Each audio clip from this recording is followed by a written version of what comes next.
సంక్రాంతికి పొరుగు రాష్ట్రాల నుంచి స్వగ్రామాలకు వచ్చే ఏపీ వాసులకు ఇబ్బందులు ఎదురయ్యే అవకాశం ఉంది.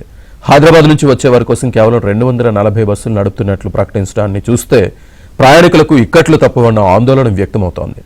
సంక్రాంతి సమయంలో పల్లెలకు, శివరాత్రికి, శైవ క్షేత్రాలకు, బ్రహ్మోత్సవాల సమయంలో తిరుపతికి ప్రత్యేక బస్సులు నడపడం ఆర్టీసీలో ఆనవాయితీ. అయితే గత 2 ఏళ్లుగా ఏపీఎస్ఆర్టీసీ తన ప్రయాణికులకు కాపాడుకోలేకపోతోంది. సంక్రాంతికి ప్రత్యేక బస్సులు ఏర్పాటు చేసినట్లు ఏపీఆర్టీసీ ఓ ప్రకటన విడుదల చేసింది.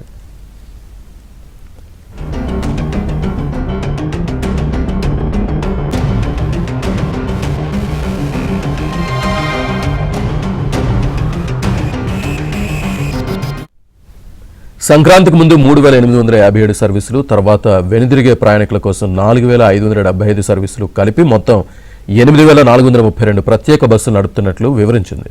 తెలంగాణ, కర్ణాటక, తమిళనాడు నుంచి వచ్చే వారి కోసం 357 బస్సులు మాత్రమే నడుపుతున్నట్లు వాస్తవం బయటపడింది.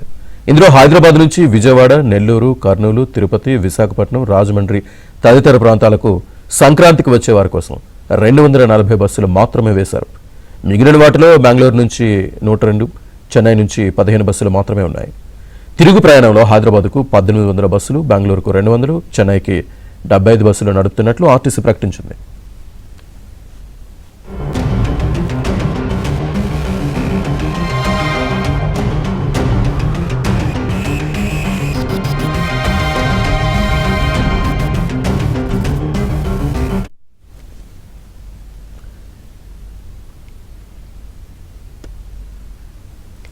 గతంలో ప్రతి సంక్రాంతికి 3 నుంచి 4,000 బస్సులు నడిపిన చరిత్ర ఆర్టీసీ సొంతం. అలాంటిది కేవలం 240 బస్సులతో సరిపెట్టడాన్ని బట్టి చూస్తే పరిస్థితి ఎంతలా దిగజారిందో అర్థం చేసుకోవచ్చు.